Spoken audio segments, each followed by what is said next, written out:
Hello everyone. MPPSC मुख्य परीक्षा 2027 को ध्यान में रखते हुए हम कर रहे हैं एमपीपीएससी की टेस्ट सीरीज़, जिसमें यह है फ़िलहाल में एक ऐसी टेस्ट सीरीज़ है जिसमें एक बार जो है सिलेबस को क्या किया जाए, रिव्यू किया जाए और उसकी जो है नॉर्मल गहराइयों तक पहुंचा जाए। देन इसके बाद में हम क्या करेंगे, टेस्ट सीरीज़ का जो है एक दूसरा हिस्सा जो है शुरू करेंगे, जो कि क्या होगा पार्ट वाइज जो है अपन टेस्ट सीरीज़ होगी। ये भी क्या है यूनिट वाइज है, उसमें भी क्या होंगी बहुत सारी चीज़ें फिर से जो है रिकॉल होंगी। देन इसके बाद में जो अपन क्या करेंगे पेपर वाइज जो है टेस्ट सीरीज करेंगे। तो ये जो अपन क्या है 3 चरणीय क्या होने वाली है टेस्ट सीरीज जो है रहने वाली है, जो कि ये क्या है पहला चरण है। इसके बाद दूसरा चरण जो आएगा ये पूरा होने के बाद इसमें टोटल कितने हैं 50 टेस्ट जो है इसमें रहने वाले हैं। और अपन चल रहे हैं GS 1 के अंतर्गत अभी चर्चा कर रहे हैं, और GS 1 के अंतर्गत कहिएगा यूनिट 7 कह सकते हैं, या फिर कह सकते हैं पार्ट बी के अंतर्गत जो यूनिट 2 है उसे कह सकते हैं कृषि एवं जल संसाधन। आज का हमारा टेस्ट है, ज्योग्राफी वाले पोर्शन में है। तो चलिएगा समय जाया न करते हुए अपन क्या करते हैं टेस्ट जो है शुरुआत करते हैं। अगर आप जो है इस टेस्ट में जुड़ना चाहते हैं तो आप क्या करेंगे, जो है व्हाट्सएप नंबर पर क्या कीजिएगा मैसेज कीजिएगा। नंबर है 9691113865। चलिएगा हम बात करते हैं आज के टेस्ट सीरीज़ की। और इसमें जो है टोटल कितने रहने वाले हैं, 2 मार्कर के जो है 5 क्वेश्चन होंगे, 7 मार्कर के जो है 2 क्वेश्चन होंगे, और 10 मार्कर का क्या होगा 1 क्वेश्चन होगा। एक बात समझ लीजिएगा कि उत्तर का जो है कोई भी मॉडल नहीं हो सकता। एमपीपीएससी मेंस की बात करें तो ऐसा नहीं है कि जो मॉडल है वो फिक्स है 100% है, लेकिन यह जो क्या है सामान्य में क्या है बेहतर है, यानी कि एक जो क्या है एवरेज से ज़्यादा जो क्या हो सकता है इसमें मार्क मिल सकते हैं। और बाकी आप क्या करते जाएंगे डेली का डेली जो है लिखने से आप जो हर दिन क्या हो जाएंगे बेहतर जो है होते जाएंगे। आप क्या कर सकते हैं इसे कंटेंट के तौर पर उपयोग कर सकते हैं और अपने हिसाब से जो है बेहतर उत्तर लिख सकते हैं। बाकी हम क्या कर देंगे प्रश्न को जो है यहाँ पर एक्सप्लेन कर देंगे और उसके उत्तर के कंटेंट को भी क्या कर देंगे समझा देंगे। चलिएगा जो 2 मार्कर प्रश्न हैं अपने पास में वो 2 मार्कर प्रश्न हैं ये दिए हुए हैं। पहले पेपर देख लेते हैं जो अपन ने क्या किए थे। ये प्रश्न पत्र आपको पहले ही जो है ग्रुप पर भेजा जा चुका था। जो लोग जो पैड ग्रुप में जुड़े हैं उनको क्या है मिल गया होगा, और आपकी जो है कॉपी भी चेक हो गई होगी। चलिएगा इसमें जो पहला प्रश्न है श्री अन्न को क्या करना है आपको परिभाषित करना है।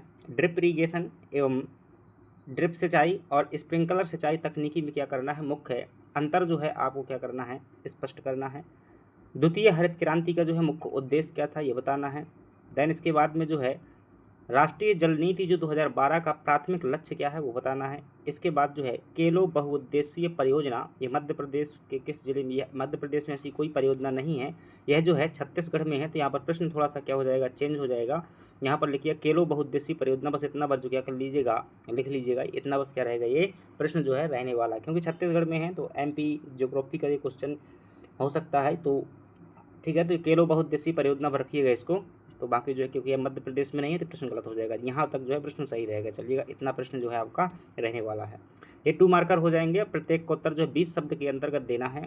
दूसरी बात करते हैं तो दूसरा है 7 नंबर का प्रश्न, जिसमें बताना है आपको कि रेन वाटर हार्वेस्टिंग की जो है प्रमुख जो क्या बतानी है आपको टेक्निक बताती हैं कि जो वर्षा जल संचयन की प्रमुख विधियाँ क्या हैं और उनका महत्व क्या होगा, ये आपको क्या करना है इसको जो है बताना है। अगला है नदी जोड़ो परियोजना से भारत के जो है कृषि क्षेत्र को मिलने वाले लाभों एवं इसके समक्ष उपस्थित चुनौतियों को क्या करना है आपको जो है इसकी विवेचना करना है, यानी कि इसके लाभ भी बताना है और हानियां भी यानी कि नकारात्मक बिंदु भी बताने हैं। 10 नंबर में प्रश्न आपका होने वाला है कि भारत में खाद्य सुरक्षा, ठीक है, खाद्य सुरक्षा और सतत कृषि 2 टॉपिक हैं, ठीक है।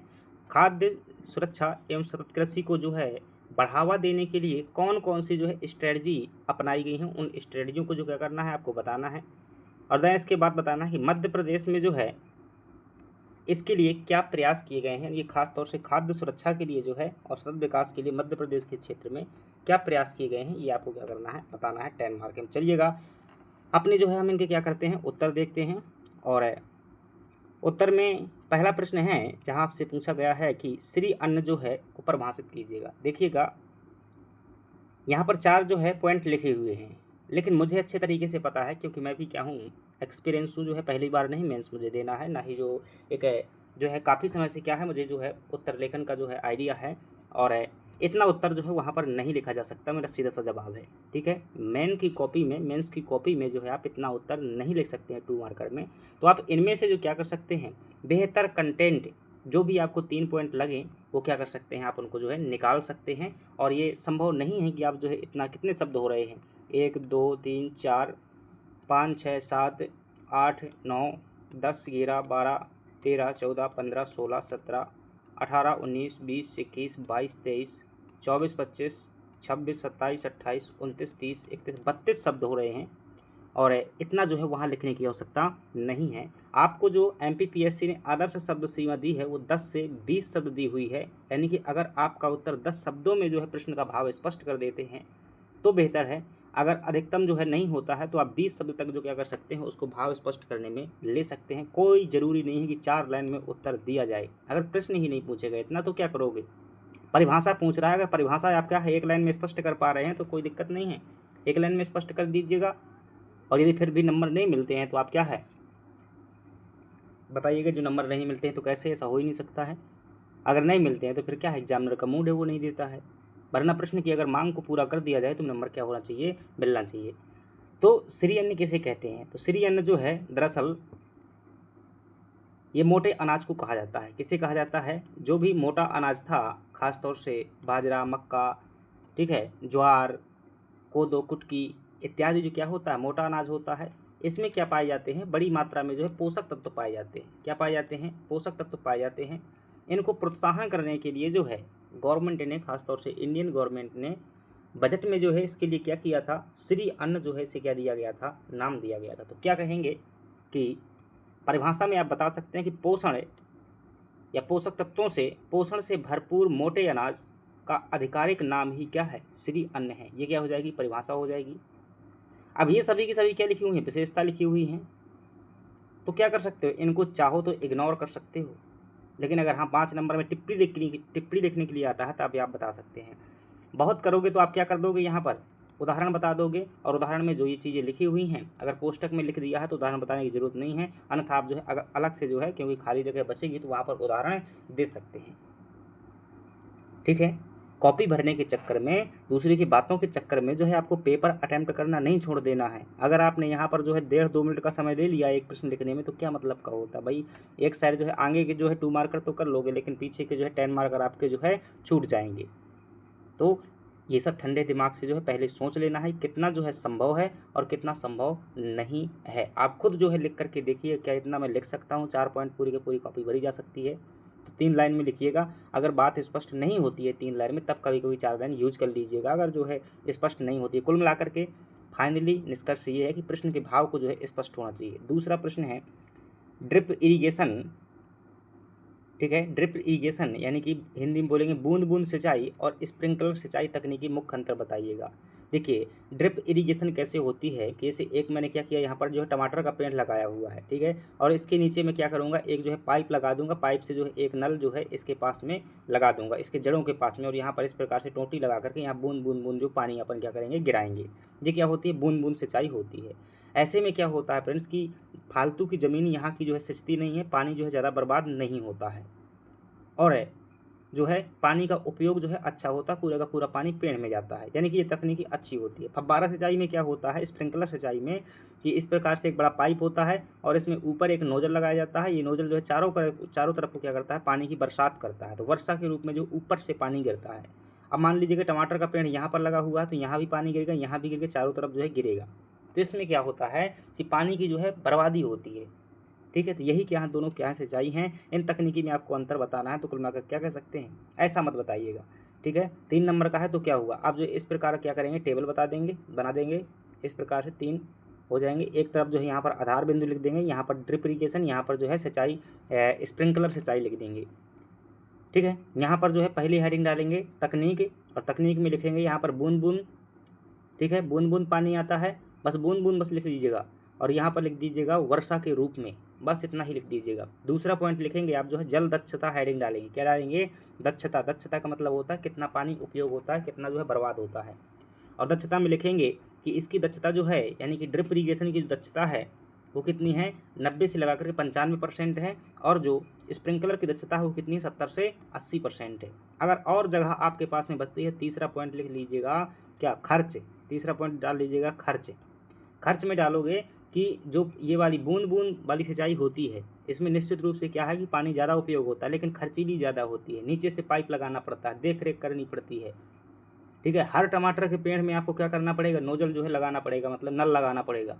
ये जो है रेदर देन इसकी तुलनात्मक रूप से क्या होती है, सस्ती होती है। ये जो है 3 पॉइंट आप क्या कर सकते हैं, बता सकते हैं। चलिएगा आगे बढ़ जाएंगे। ठीक है, तो कोशिश करेंगे, यदि मेरे पास में क्या है समय बचता है तो क्या करूँगा, मैं भी जो है हाथ से लिख करके भेज दूंगा, जैसा जो है वास्तव में संभव हो सकता है एक फिक्स टाइम में। ठीक है, जितना 1 मिनट के अंदर जो है 50 सेकंड के अंदर जितना जो है वास्तविक समय में लिखा जा सकता है, चाहे वो 2 मार्कर हो, चाहे 10 मार्कर हो, चाहे 7 मार्कर हो, मैं जो है टाइम में क्या करता हूँ लिखने की कोशिश करता हूँ। छूट जाए राइटिंग कैसी बने इससे जो है मुझे फ़र्क नहीं पड़ता, तो मैं वो कॉपी जो है आपको भेज दूंगा कि ऐसा जो है लिखा जा सकता है एक टाइमर लगा करके। ठीक है, तो वैसा जो है लिखने का अपन क्या करेंगे, प्रयास करेंगे, और जो यदि लिख जाता है तो मैं आपको क्या करूँगा, भेज दूंगा, तो आप जो है क्या है उसे देख करके जो है संतुष्ट हो पाएंगे कि जितना हम प्रयास करते हैं यहाँ पर, जितना बताया जाता है आंसर राइटिंग करने के लिए, उतना वास्तव में जो है मेंस की कॉपी में नहीं दिया जा सकता है। आप जो है वो देख करके बताएंगे, या फिर आप खुद लिखिएगा टाइमर लगा करके, तो खुद आपको एहसास हो जाएगा। क्योंकि आप जब ज़्यादा अनुभवी व्यक्ति से क्या करते हैं, अपने से ज़्यादा अनुभवी व्यक्ति से उसका देखते हैं कि ऐसा जो है हो सकता है, तब आपको जो है ज़्यादा विश्वास होता है, तो वैसा बताएंगे। चलिएगा, द्वितीय हरित क्रांति, इसका जो है क्या बताना है, मुख्य ऑब्जेक्टिव बताना है। मेजर ऑब्जेक्टिव जो है सेकेंडरी ग्रीन रिवोल्यूशन। इसमें अगर देखेंगे तो सबसे पहले हम क्या करते हैं, फर्स्ट जो है हरित क्रांति जो है आती है, ये आपकी 1969-70 के आस के, यानी कि 1970 के दशक में जो है आती है।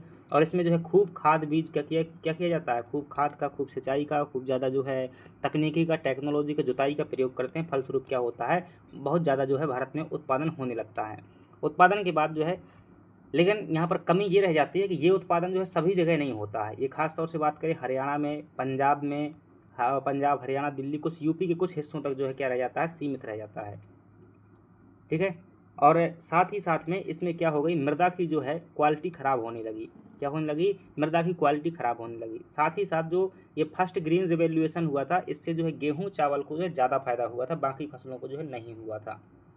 तो जितना फ़ायदा गेहूँ चावल को हुआ है, जितना फ़ायदा हरियाणा साइड हुआ है, उतना फ़ायदा जो है सभी जगह होने के लिए, भूमि की जो गुणवत्ता खराब हो रही थी उसको कम करने, मतलब उसको सही करने के लिए जो दूसरी हरित क्रांति उसी को शुरू किया गया था। कुल मिलाकर के मैं कहूँ कि प्रथम हरित क्रांति कमियों को दूर करती हुए जो क्रांति शुरू हुई थी वर्ष 2000 के आसपास, उसे क्या कहते हैं, द्वितीय हरित क्रांति कहते हैं। लेकिन परिभाषा इसने नहीं पूछा।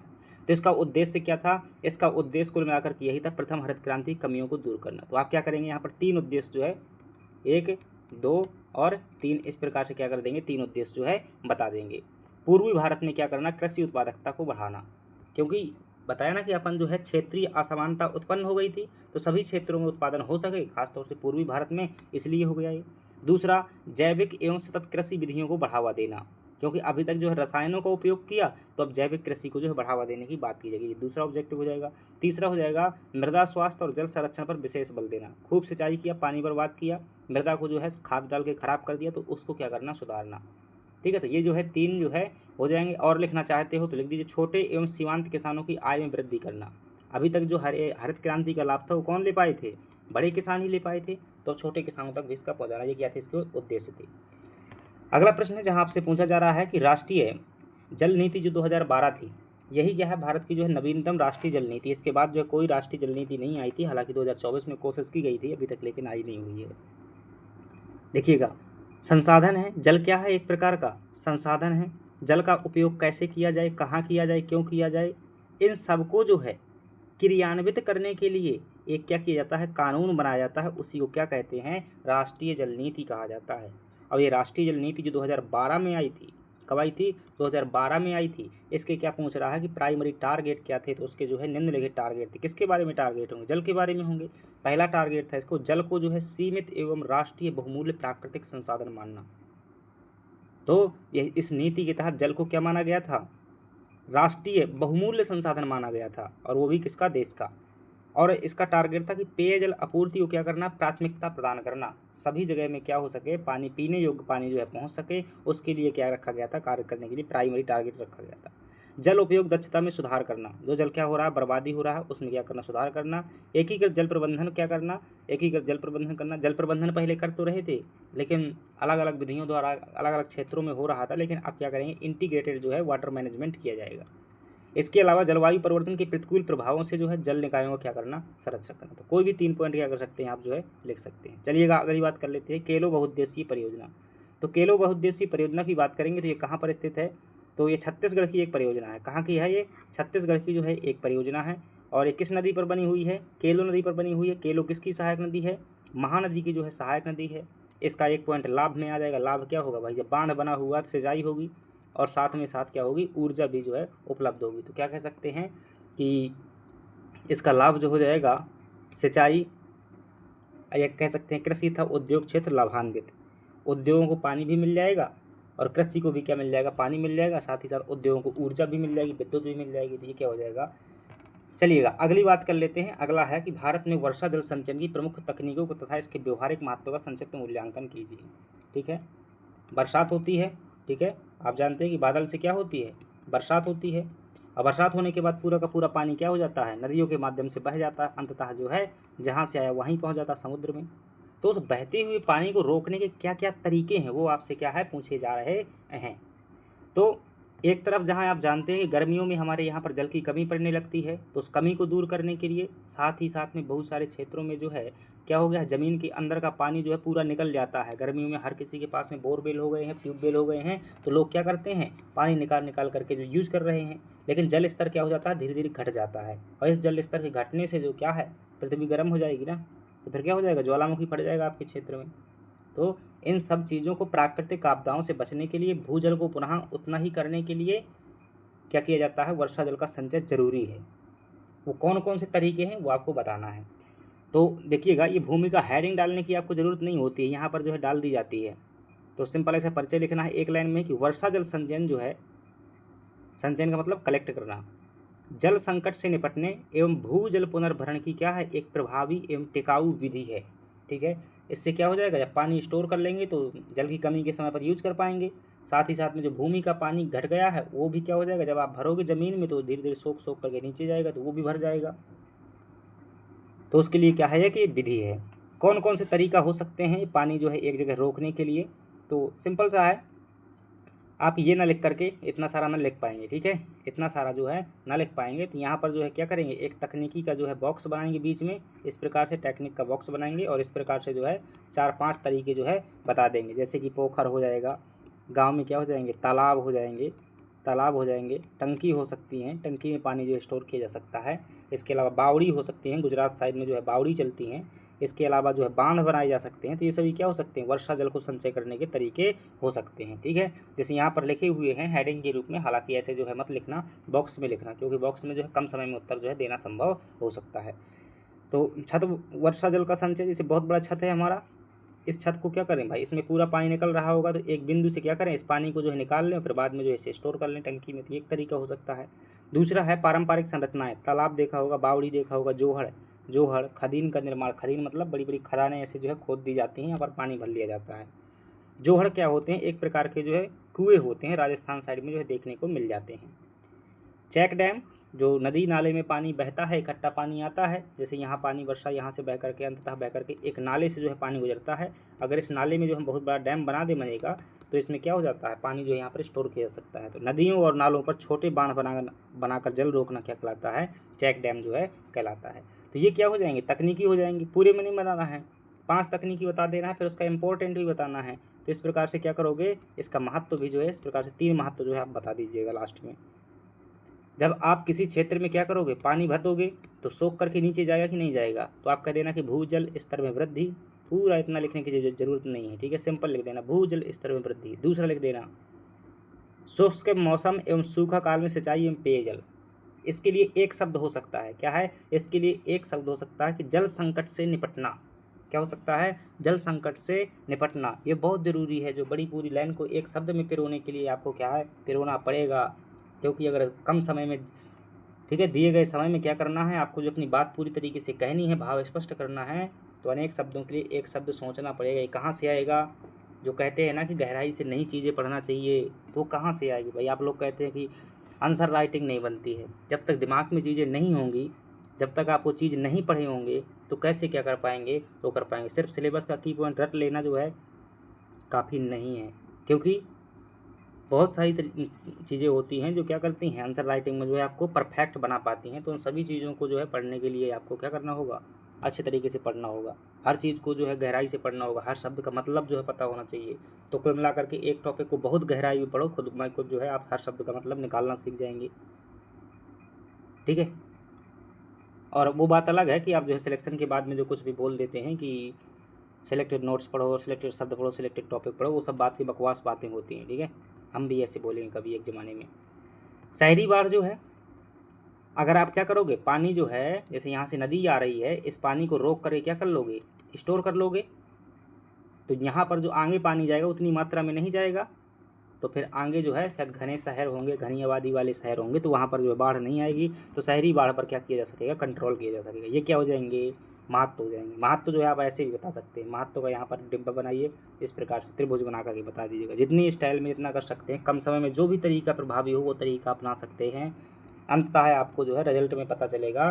ठीक है, दुनिया को फॉलो करने की ज़रूरत नहीं है, आप अपने हिसाब से फॉलो करिएगा कि 2-2.5 मिनट में जो क्या करना है आपको उत्तर अटैम्प्ट करना है, तो कौन सा तरीका अपनाया जाए। इतनी भाषा तो नहीं लिखी जा सकती है, मैं गारंटी देता हूँ। ठीक है, लिख करके देख लीजिएगा। हाँ, बहुत फास्ट भाई होगा आपका हाथ तो हो सकता है, वरना एग्ज़ाम का प्रेशर और यहाँ का कंटेंट याद करने की जो कैपेसिटी वो सब जो है आपको बता देगी। वर्षा जल संचयन जो है न केवल जल सुरक्षा सुनिश्चित करता है बल्कि सतत विकास लक्ष्यों की प्रगति या प्राप्ति में भी सहायक है। अब आप जानते हैं कि SDG 6 से जो हमारे सतत विकास लक्ष्य कितने हैं, 17 हैं। ठीक है, तो सस्टेनेबल डेवलपमेंट के लिए इन 17 लक्ष्यों को जो पूरा करना होगा। तो उनमें से 6वां लक्ष्य है वो है पानी की पूर्ति, यानी कि स्वच्छतापूर्वक जो है पानी उपलब्ध करवाना। तो अगर आप क्या करते हो, वर्षा जल संचयन करते हो, तो ये वाला टारगेट जो क्या कर लोगे, प्राप्त कर लोगे। चलिएगा, अगला प्रश्न है जहाँ आपसे पूछा जा रहा है, नदी जोड़ो परियोजना से भारत के कृषि क्षेत्र को मिलने वाले लाभ है, इसके समझ चुनौतियाँ लिखिएगा। ठीक है, 2 नदी जा रही हैं, समझिएगा। यहाँ पर जो है बहुत ज़्यादा पानी बरसता है। ठीक है, यहाँ पर बहुत ज़्यादा पानी बरसता है और यहाँ के खेत जो है, यहाँ से बड़ी नदी जाती है, आराम से खेत जो है सिंच जाते हैं, लेकिन पानी फिर भी यहाँ पर जो सालों तमाम जो है भरा रहता है। और एक नदी इस साइड है, तो यहाँ का यहाँ के जो पूरे खेत नहीं सिंच पाते हैं, एक खेत भर सिंच पाता है। लोग क्या करते हैं, प्यासे मरने लगते हैं, पानी सूख जाता है। अगर बीच से क्या करें, इस प्रकार से नहर बना दें और नहर से इस पानी को जो है इस यहाँ पर जोड़ दें, क्या करें, इस पानी को जो है यहाँ पर भेज दें, तो ऐसी स्थिति में क्या हो सकता है, यहाँ पर पानी पर्याप्त मात्रा में पहुँच सकता है, यहाँ सिंचाई पहुँच सकती है। यहाँ पर डैम बना करके पानी को जो रोक लिया जाए, फिर धीरे धीरे इनको देते रहेंगे। तो ये क्या है, नदी जोड़ो परियोजना है, बहुत सारी है। केन बेतवा लिंक परियोजना जो है पहली परियोजना है, खूब चर्चा में रहती है, इसलिए जो यहाँ पर जो है मैंने क्या किया है, क्वेश्चन बना दिया है। ठीक है, क्या लाभ होंगे इससे, भाई यहाँ की समस्या खत्म हो जाएगी ना, यही तो लाभ होगा ना। यहाँ खेत सिंचने लगेंगे, यहाँ पर पानी मिलने लगेगा, यहाँ हरियाली आ जाएगी, पशु पक्षी जीने लगेंगे, जैव विविधता हो जाएगी, सब क्या हो जाएंगे, लाभ हो जाएंगे। कुछ दिक्कत होगी क्या, दिक्कत होगी। जब यहाँ से क्या करोगे, नहर बनाओगे, तो यहाँ जो जिनके घर बने होंगे, जिन लोगों के, तो उनका घर तोड़ना पड़ेगा। साथ ही साथ में जो है हो सकता है उनको पलायन यहाँ से करना पड़े। बहुत बड़ा यहाँ पर बांध बन जाएगा, तो ये खतरा हमेशा बना रहेगा, कभी बांध टूट गया तो यहाँ के लोग पूरी के पूरी क्या हो जाएंगे, समाधि बन जाएगी इनकी। साथ ही यहाँ पर जो जंगल है, पर्यावरण है, जीव जंतु रहते हैं, वो सब क्या हो जाएंगे, नष्ट हो जाएंगे, क्योंकि यहाँ पानी भर जाएगा। तो दोनों इससे क्या हैं, पहलू हैं। तो क्या कहोगे कि भारत में जल अधिशेष वाले बेसिनों से, जल अधिशेष मतलब जहाँ पर जल बचा रहता है, ठीक है, जल अधिशेष वाले बेसिनों से जल अभाव वाले क्षेत्रों में जल स्थानांतरण हेतु राष्ट्रीय नदी जोड़ो परियोजना क्रियान्वित की जा रही है। क्या लाभ होंगे इसके, आप खुद समझदार हैं।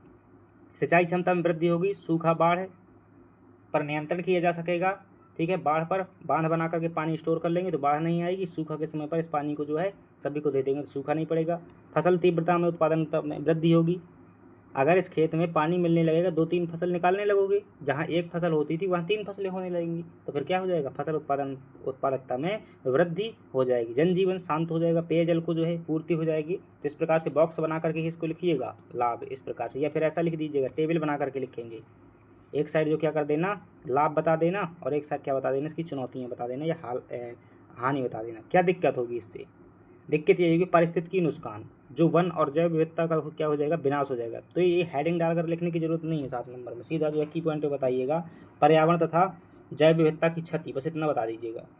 दूसरा पॉइंट, राज्यों के मध्य विवाद है। अब 2 राज्यों के मध्य में, जैसे मध्य प्रदेश और यूपी के मध्य में भी क्या बन रही है, केन बेतवा लिंक परियोजना बन रही है। शायद दूसरा राज्य ज़मीन नहीं देता है, तो उनके मध्य में क्या होते रहते हैं, विवाद होते रहते हैं। पैसा, इतनी बड़ी नहर खोदने के लिए लोगों को मुआवजा देने के लिए पैसा नहीं है गवर्नमेंट के पास में, तो वित्तीय समस्या जो है वो हो जाएगी। ठीक है, लेकिन समस्या तो है, अगर ये हो जाता है तो कृषि में क्या हो जाएगी, क्रांति आ जाएगी। तो अगर पर्यावरणीय आकलन एवं सर्वसम्मति के आधार पर यदि ऐसी परियोजना विकसित होती है, मतलब कि पर्यावरण को भी दिक्कत न हो और जनता की भी क्या हो जाए, सहमति हो जाए, तो नदी जोड़ो परियोजना भारत में कृषि क्रांति में क्या होगा, मील का पत्थर शामिल होगा। चलिएगा आगे बढ़ जाते हैं।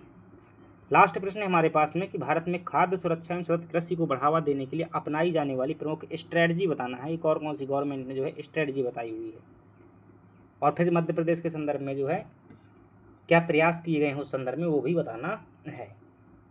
तो पहले यहाँ पर बता दीजिएगा खाद्य सुरक्षा एवं सतत कृषि का एक परिचय दीजिएगा। खाद्य सुरक्षा आप जानते हैं ना, खाद्य सुरक्षा के जो है 3 आयाम होते हैं, यानी कि उच्च गुणवत्ता वाला खाद्यान्न पदार्थ यदि आपको समय के अंदर वहनीय कीमत पर, क्या वहनीय कीमत पर, यानी कि जितना आप खरीद सको, जितने में खरीद सको, 200 रुपये कमाते हो, अगर 50 रुपये में आपका पेट भर जाता है तो उसे क्या कहेंगे, खाद्य सुरक्षा कहेंगे। अगर 200 रुपये कमाते हो और 250 रुपये में पेट भरना है तो उसे खाद्य सुरक्षा नहीं कह सकते। ठीक है, तो भोजन जो है आपको सुरक्षित रूप से मिलता रहे, वो क्या है, खाद्य सुरक्षा है। और सतत कृषि क्या है, ऐसी कृषि का तरीका जो हमेशा चलता रहे। ऐसा नहीं कि जैसे हरित क्रांति चल रही है कि बहुत ज़्यादा खाद डाल दिया तो आज से 10 साल में क्या हो जाएगी, भूमि बंजर बन जाएगी, वो उसे क्या कहेंगे, सतत कृषि नहीं कहेंगे। जो जीवन पर्यंत चलती रहे वो कृषि क्या है, सतत कृषि है। तो खाद्य सुरक्षा एवं सतत कृषि भारत जैसी विशाल आबादी वाले देश की आर्थिक स्थिरता, पोषण सुरक्षा और पर्यावरणीय संतुलन की क्या है, आधारशिला है। बढ़ते जलवायु परिवर्तन के इस युग में इन दोनों का समन्वय जो है अत्यंत अनिवार्य है, वरना जनसंख्या एक तरफ बढ़ रही है, दूसरी तरफ जलवायु परिवर्तन हो रहा है, समन्वय नहीं किया तो डूब जाओगे। क्या क्या स्ट्रेटजी जो है खाद्य सुरक्षा के लिए अपनाई गई है गवर्नमेंट द्वारा, तो इतना नहीं लिख पाओगे, फिर से कहूँगा इतना नहीं लिख पाओगे, सीधे पॉइंट में जो है लिखिएगा। पहला पॉइंट लिख दीजिएगा, क्या लिखोगे, पब्लिक डिस्ट्रीब्यूशन सिस्टम, सार्वजनिक वितरण प्रणाली भारत सरकार ने 1960 में शुरू की थी। जो राशन की दुकान से आपको कोटा से मिलता है ना अनाज, वही क्या है, पब्लिक डिस्ट्रीब्यूशन सिस्टम, सार्वजनिक वितरण प्रणाली है। इसके बाद जो है 1992 के आसपास जो है ये वितरण करने के बाद भी दूर दराज के क्षेत्रों में जो है अनाज नहीं पहुंच पा रहा था, तो वहाँ पर क्या किया गया था, TDPDS लागू किया गया था। TPDS मतलब टारगेटेड सार्वजनिक वितरण प्रणाली, लक्षित सार्वजनिक वितरण प्रणाली जो है बाद में लागू की गई, और इसमें जो है दूर दराज के क्षेत्रों को कवर किया गया। इसके अलावा बता सकते हो कि गवर्नमेंट ने जो है प्रधानमंत्री किसान संपदा योजना शुरू की, और इस योजना के माध्यम से वेयर हाउस वगैरह जो है बहुत सारी अवसंरचना क्या किया गया, निर्माण किया गया। आप बता सकते हो कि गवर्नमेंट ने क्या किया, न्यूनतम समर्थन मूल्य लागू किया ताकि गेहूं जो है महंगा ना हो पाए, उसे सस्ती कीमत पर ना बिक पाए। ताकि ये किस लिए लागू किया गया था कि जैसे बहुत से व्यापारी होते हैं ना, माल खरीद करके स्टोर कर लेते हैं, फिर बाद में महंगा बेचते हैं, तो ऐसे जो है न्यूनतम समर्थन मूल्य जो है लागू किया गया था, और उतनी कीमत पर जो है गवर्नमेंट को बेचा गया, और फिर जो है गवर्नमेंट जो है वही वापस कर देती है, कब, जब ये दिक्कत होती है अनाज की। फिर जो है पोषण सुरक्षा के लिए गवर्नमेंट ने जो है श्री अन्न को क्या किया, प्रोत्साहन किया। मध्याह्न भोजन योजना में जो है फोर्टिफाइड चावल वितरण किए। फोर्टिफाइड चावल जो है सामान्य चावल से क्या होते हैं, ज़्यादा पोषक होते हैं। ठीक है, तो ये जो है खाद्य सुरक्षा के लिए। इसके अलावा ये भी बता सकते हो कि राष्ट्रीय खाद्य सुरक्षा अधिनियम 2013 लागू किया भारत सरकार ने, मतलब खाद्य सुरक्षा को जो है गारंटी दी गई इसमें। तो ये जो है क्या हो जाएंगे, प्रयास हो जाएंगे। और सतत कृषि को बढ़ावा देने के लिए क्या प्रयास किए गए हैं, ठीक है। तो पॉइंट के रूप में यहाँ भी जो आप क्या करेंगे, 5 पॉइंट ही बता देंगे, जैसे कि सॉइल हेल्थ कार्ड योजना, मृदा स्वास्थ्य कार्ड योजना पहला पॉइंट हो जाएगा, 2015 में राजस्थान से शुरू की गई थी। दूसरा है सूक्ष्म सिंचाई योजना शुरू की गई थी। क्या की गई थी, सूक्ष्म सिंचाई योजना, और इसका नारा दिया गया था पर ड्रॉप मोर क्रॉप, यानी कि प्रति बूंद अधिक फसल का उत्पादन। तो दूसरा पॉइंट ये हो जाएगा। तीसरा लिख देना परंपरागत कृषि विकास योजना, जैविक कृषि को प्रोत्साहन दिया गया था। चौथा लिख देना रसायन मुक्त खेती का विस्तार किया गया।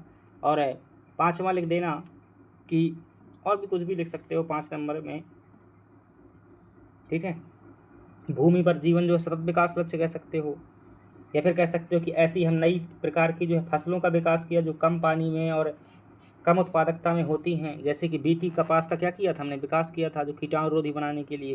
तो ये हो जाएगा। मध्य प्रदेश सरकार ने क्या प्रयास किए हैं इस क्षेत्र में, तो बहुत से प्रयास किए हैं खाद्य सुरक्षा के लिए। इसे बता सकते हो कृषि कर्मण पुरस्कार मध्य प्रदेश सरकार को कितनी बार मिल चुका है, 7 बार जो है मिल चुका है। अगर ज़्यादा गेहूं उत्पादन करने वाला राज्य तो उसे यह पुरस्कार दिया जाता है। मध्य प्रदेश को 7 बार मिल चुका है, अंतिम बार 2021 से मिला हुआ था। असिस्टेंट प्रोफेसर का क्वेश्चन है। दूसरी बात जो है, मध्य प्रदेश ने सिंचाई क्षमता का विस्तार किया है। अब कितना विस्तार किया है ये आपकी क्षमता के साथ डिपेंड करता है कि ये अगर डाटा याद कर सकते हो तो अच्छी बात है, वरना बताइएगा कि विभिन्न प्रकार की नदी घाटी परियोजनाओं के माध्यम से जो क्षमता का विस्तार किया है। अगली बात बताएंगे, मध्य प्रदेश सरकार ने जो है एक जिला एक उत्पाद यानी कि ODOP और GI टैग के माध्यम से क्या किया है, कृषि उत्पादों को संरक्षण दिया है। जैसे चिन्नौर चावल, रतलामी सेब, कठिया गेहूँ, ठीक है, पान इत्यादि को क्या दिया गया है, संतरा इत्यादि को जो है GI टैग वगैरह और ODOP दिया गया है, ताकि जो है इनका बढ़ावा हो सके। और इसके अलावा कह सकते हो कि मध्य प्रदेश जो क्या है, सर्वाधिक जैविक खेती करने वाला राज्य है। ठीक है, पूरे भारत में सबसे ज़्यादा जैविक खेती कहाँ होती है, मध्य प्रदेश में। इसके अलावा बता सकते हो कि मध्य प्रदेश सरकार ने क्या शुरू किया है, आहार अनुदान योजना शुरू की है। जो पिछड़ी जनजातियाँ हैं उन्हें 1500 रुपया देती है पर महीना से कि आप अच्छे से खाना खाओ। मध्य प्रदेश सरकार ने राशन आपके द्वार योजना भी शुरू की हुई थी कि सभी की जगह पर अनाज पहुंच सके घर घर। इसके अलावा मध्य प्रदेश सरकार में जो राष्ट्रीय खाद्य सुरक्षा अधिनियम 2013 है उसको क्या किया है, लागू किया है। मध्य प्रदेश सरकार ने खाद्य सुरक्षा आयोग बनाया हुआ है, इसी अधिनियम के तहत 2017 में बनाया था। तो ये क्या कर सकते हो, प्रयास बता सकते हो। अंततः आएगा आपका निष्कर्ष कि भारत एवं मध्य प्रदेश सरकार द्वारा नीतिगत, तकनीकी एवं अवसंरचनात्मक स्तर पर बहुत सारे प्रयास किए गए हैं। इनसे जो है न केवल हम खाद्यान्न के क्षेत्र में आत्मनिर्भर हुए हैं बल्कि सतत विकास, देखिएगा निष्कर्ष बड़ा लग रहा है मुझे, सीधा से लिखिएगा, मैं बोल देता हूँ निष्कर्ष। भारत तथा मध्य प्रदेश सरकार के प्रयासों से, भारत तथा मध्य प्रदेश सरकार के संगठित प्रयासों से, दुनियादारी मत लिखिएगा, भारत तथा मध्य प्रदेश के संगठित प्रयासों से न केवल खाद्य आत्मनिर्भरता मजबूत हुई है बल्कि सतत विकास लक्ष्यों में भी सहायक सिद्ध हुए हैं। सतत विकास लक्ष्य जानते हैं ना, गरीबी की समाप्ति, भुखमरी की समाप्ति, ये जो सतत विकास लक्ष्य हैं तो उनसे आप क्या कर सकते हैं, इसका जोड़ सकते हैं। ठीक है, तो फ्रेंड्स यहाँ पर क्या हो जाता है, अपना ये जो है आज का सेट जो है कंप्लीट हो जाता है। और आपका जो है क्या करना है, आपको कोशिश किया करो जो है पहले से लिखने का, फिर इसके बाद में जो है एक बार क्लास देख लिया करो, क्लास ज़रूर देख लिया करो। ठीक है, क्लास नहीं देखते हो तो फिर उसमें वो चीज़ें शामिल रहती हैं। गाइड करने का जो है आप अपने हिसाब से हर बार लिखते रहेंगे तो क्या होगा, उसमें जो है सुधार नहीं होगा। लेकिन अब क्या आप क्या करेंगे, जब सीखेंगे कि और मतलब उन्नत बनाने के लिए जो बातें अपने दिमाग में, मन में लागू करेंगे, तब जो है क्या हो जाएगा, आपको जो है हर बार नया इंस्ट्रक्शन मिलेगा कि ऐसा करना है, ऐसा करना है। धीरे धीरे आप क्या करोगे, सीखोगे। तो यहाँ पर क्या करते हैं, ऑफ करते हैं। क्लास पसंद आई तो वीडियो को लाइक कीजिएगा, चैनल को सब्सक्राइब जरूर कीजिएगा।